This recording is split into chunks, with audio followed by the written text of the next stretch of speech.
What's up, guys? Quick little video today about a graphic design illustration issue that I see a lot. It's a problem, it's a mistake that people make, and it's got a really easy fix. So I thought I'd make a video about it.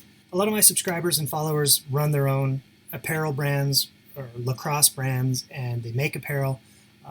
And this is a problem I haven't necessarily seen in the lacrosse world, but I've seen it a lot. A lot of companies, a lot of designers, a lot of people who get art made for them, and then the designer's out of the picture, so they're just making decisions with the screen printer on their own, but they may not have a background in art. They make this decision, or they make this mistake. So here we've got some line art that was obviously designed for dark ink on a light shirt or light surface, and it looks okay that way. What happens is someone who maybe gets this shirt made, and then somewhere down the line they realize, wait a minute, I don't want white shirts, I stain white shirts. Let's get this art printed on black shirts. They send it to the screen printer. Screen printer isn't going to complain. They want their money. And they use the same art, pulled through the same screen on a black shirt, and it looks like that. That's exactly what this art would look like, pulled through the same screen with white ink onto a black surface. It looks terrible. This makes me crazy. I see this all the time walking around the street. Logos that I know and love have been just inverted.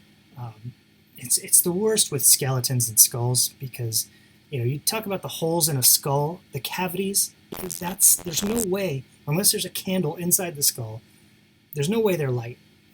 So his eyes are white in this image here. His teeth are black. It just makes no sense, and it looks terrible. This over here looks pretty good. This, not good in any way, shape, or form. So that's the mistake, and I'm going to show you how to fix it. It's super easy. We start with our line art. I'm going to copy it and paste it, put it down here. I am going to make a white rectangle, put it behind the art. With my selection tool, I'm going to grab both, and in the Pathfinder palette over here, I'm going to click Trim. Then I'm going to hit Shift-Command-G to ungroup it, and then I'm going to grab this area outside of the helmet and delete it. And now we've got that. This one is just one color. This one is now two colors, but we don't want two colors. We want to keep it one color. I mean, we could send it to the printer like this. He's not going to print both colors, but just to have it really print ready, what we're going to do is we're going to select the white and then do select same fill color. There's no other white in this image, so that'll work. I'm going to group that. I'm just going to drag it over here so you can see. I'll group this too. So everywhere in this image that isn't black is now white over here. Everywhere that's black over here is non-existent over here. So we're still a one-color print, but we've just kind of flipped the script, if you will. And this is what it'll look like on a black t-shirt compared to this. So you got that, or you got this, which in my opinion is much better. Big difference. One is completely acceptable, and one is the worst thing in the world. All right, so that's how you do it in Illustrator. Very simple. One thing that I'm not going to go into here, just to keep this video short, is that you may see how there's some detail lost over here around the helmet, that right in here, that exists over here on this one because of the outline. But the outline is black, and it fades into black, or not fades, but moves into black inside the image. So you can lose some detail, you can lose your outline, but if you add a stroke, I'm not going to do it in Illustrator. It's easy in Illustrator. Just use the appearance palette, and you create a solid version of the image behind, and just add your stroke, and then do the trim. Very cool. But I will do it in Photoshop, and what I'm going to do is I'm going to grab this one, which is just the black line art. Yep, I'm going to copy it, and we'll jump over to Photoshop, paste it in here, All right, so now this is the black line art on transparent. If you've got white, if it's on white, just use your selection tools and get rid of the white. You want to be able to select just the black. So the first step here is to use your magic wand tool and select anywhere outside of your art, like this, and then Command-Shift-I to invert the selection, create a new layer, and fill it with black. You can't do a command click on that layer to fill with black because it's just selecting the black. You see, if I fill it with this selection, it'll look exactly the same. So you want this black blob. Now all we have to do, just like this is the Photoshop version of the trim in the Pathfinder, is we're going to command click layer 1, our line art. This one, we're going to command click there, so all that's selected. And then we will move to this blob we just made and hit delete. And there it is.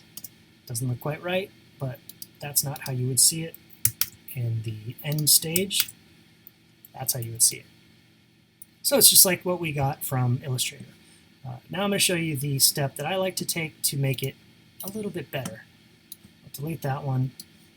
We're going to start the same way with this.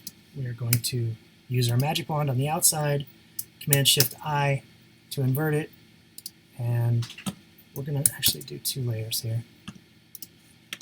We're going to fill it with black, and then we'll do it on that layer too. Now on one of these layers that you have filled with black, you're going to do the layer blending options and do stroke. I'm going to change it to red so you can see it. All right, actually, that's 30 pixels. Do it on the outside of the design. 30 pixels looks good, so I'm just going to leave it at that. I'm going to change it to white, though. I will hide this background layer so you can see it. Then I'm going to create a new layer and just merge that down so we can manage it. All right, now with the magic wand tool, I'm going to select the black part and just delete it. So this layer, we've got just our stroke by itself.